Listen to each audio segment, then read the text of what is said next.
Hello and welcome to another day of Advent of Code. Today is day 21, which I felt was a bit of an easier puzzle than previous days. But anyway, let's jump into it and solve it. Okay, so the input for today's puzzle is a list of recipes, and these recipes have allergen information attached to them. The ingredients are complete nonsense, but that's okay. We don't actually care about what the ingredients are. And each of these recipes has a list of ingredients and then the allergen information afterwards. So this one says contains dairy and fish, for instance. This one contains dairy, soy, etc. And an important note that we'll use for solving things is an ingredient only causes at most one allergy. So this means that for every ingredient, it either is an allergen or it isn't an allergen. And an allergy is only caused by one ingredient. So this means that there's only one thing that causes dairy and there's only one thing that causes fish. The information that we're given is incomplete, though. It only tells us some of the allergens that are in each recipe. So it's, you're not guaranteed to know, this one might contain something that also is an allergen to fish, but it doesn't tell us that from this. So the data is incomplete. And actually, I got really confused about that. And actually, I should write that down. Not all of the allergens are listed, are always listed for a recipe. Fortunately, we don't really use this information, although I did spend like a whole bunch of time thinking about how this was even possible to compute. But anyway, let's do, oops, spoilers. I wrote the parsing code already. Whoops! We're gonna rewrite the parsing code. I was setting this up from scratch and making sure that all of my types were in a row and set things up. So let's do the parsing first. The parsing for this is pretty straightforward. You could either do this with regular expressions. I did it with just partition. So we have a return, let's see, recipes equals empty list for line in s dot split lines. We're gonna split over all the lines. And at the end, we're going to do return recipes. The way that I decided to represent my data here was a frozen set of ingredients. That way I could, figure out different ingredients matched up across other recipes. And those ingredients map to a list of allergens or a tuple stir of allergens. This is a variable length tuple. So let's partition this out. So I'm going to split on this string here. So ingredients s comma underscore comma rest equals s dot partition on this. And we know that the ingredients is just a frozen set of these split things. So ingredients equals frozen set ingredients s dot split. And the allergens, we now have this string, so we need to strip this off and then split by a comma. Allergens equals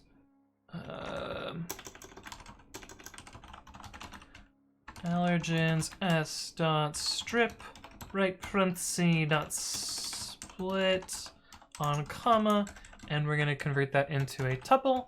And then after that, we should do recipes dot append and build a recipe from those ingredients and allergens. So putting that all together, parsing.py, and we did this wrong. We were supposed to use the line here. It's like, why does that look wrong? Anyway, yeah, here's what we expect to get. So see, the frozen set is not in the same order because that's our unordered collection, but we have those 4 elements here. And that's our parsing. So that's part 1. Or sorry, that's the parsing. We haven't done part 1 yet. But let's jump into part 1 now.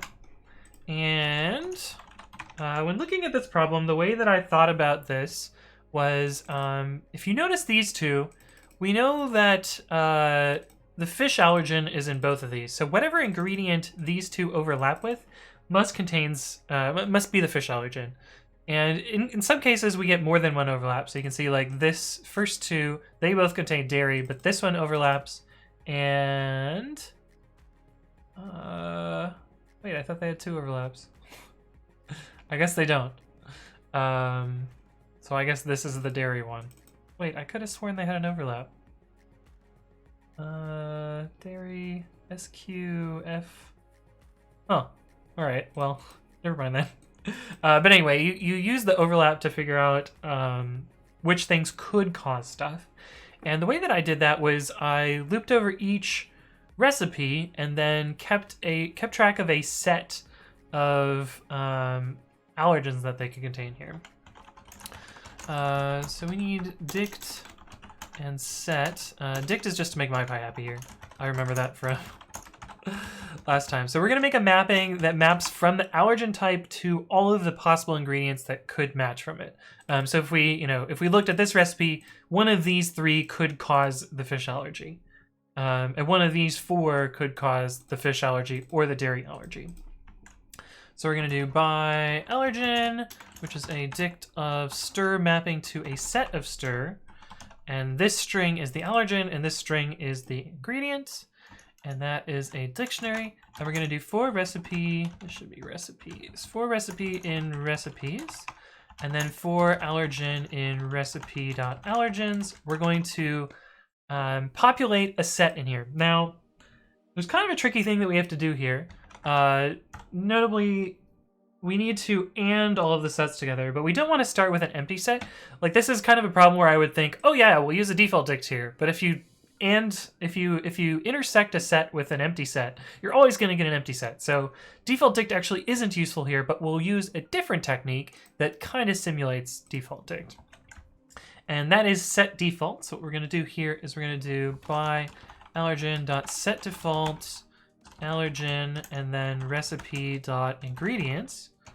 But this is a immutable set. This is a frozen set, so we actually have to convert this to a mutable set so that we can update it as we go through things. And so what this is going to do is if the key is not in that mapping, we will set that key.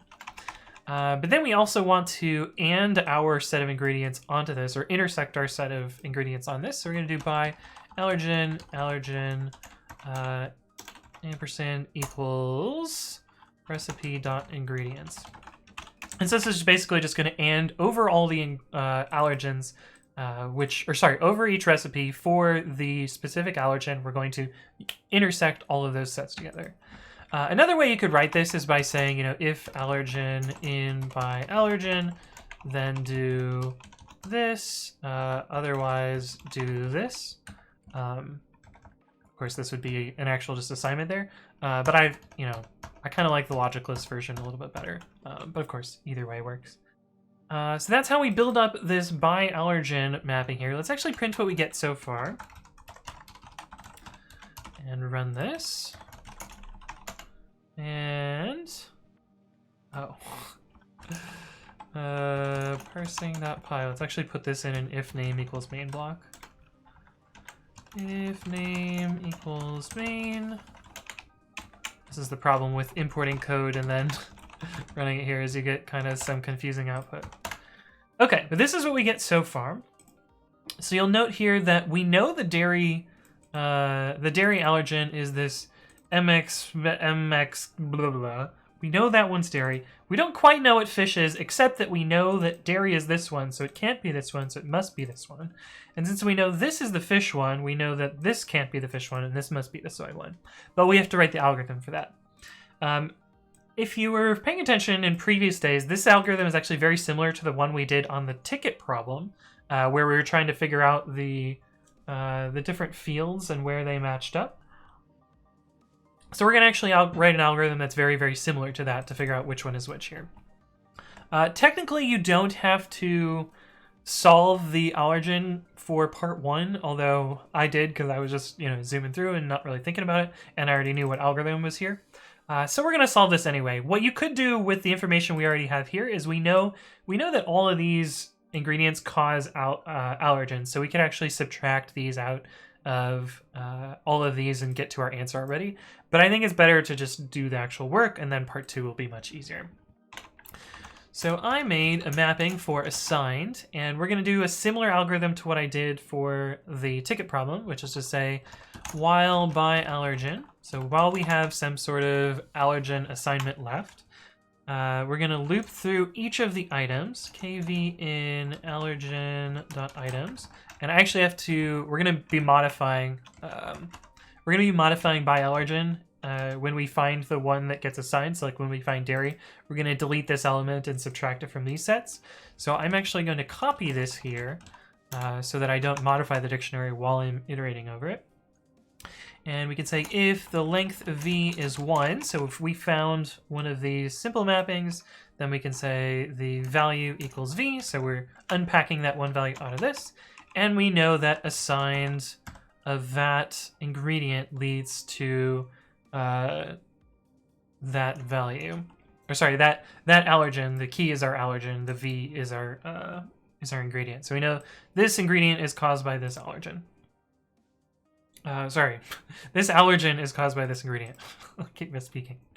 And once we know that that's assigned, we can, well, we can eventually break out of this loop, but we can also delete this item out of the by allergen. So we can do del by allergen k, and we can subtract this out of all of these other sets so that we don't, we don't compute them again, and we can, figure out the right set here.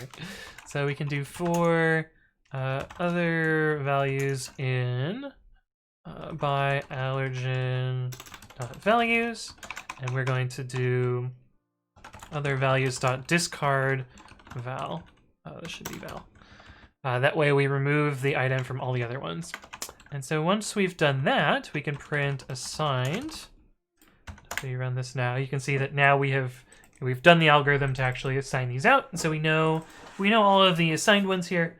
And so then all that's left is to add up the length of all the non-allergen ingredients. So we'll do total equals 0, and that's from our problem description here. And for recipe in recipes, we also, I guess we need to know all of the allergen ingredients. So we have them here. And we know these are the allergen ones. So we can say that, oh, interesting. My code actually has a bit of code. I'm looking at my own solution off screen, and I have a bunch of code that does nothing, which is great. Unfortunately, we're skipping that here because we don't actually need it.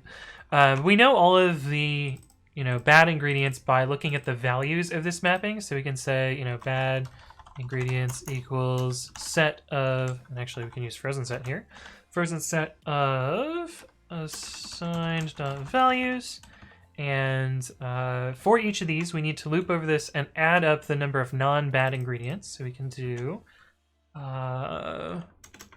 total plus equals len of recipe dot ingredients, and we can subtract out the bad ingredients. So we're just looking for the counts of the good ingredients, and we return total. And if we run this, I believe we expect to get 5. I forgot to write down the expected value. Day 21, part 1. And yes, 5 is the value we expect. Cool. So that's part 1. Basically the same gadget we used in a different problem. The algorithmic efficiency here is order n, because both of these here are order n, and this is actually less than O(n), so we don't have to worry about that there. But let's do part 2 now. Part 1.py, part 2.py. Part 2 is really easy given what we've already done in part 1, which is that we've figured out what these are assigned to. And the answer that we need to do for part 2 is we need to print a list of allergens that are alphabetized by the allergen. And so, fortunately, the keys of this mapping are the allergen, and the values of these are the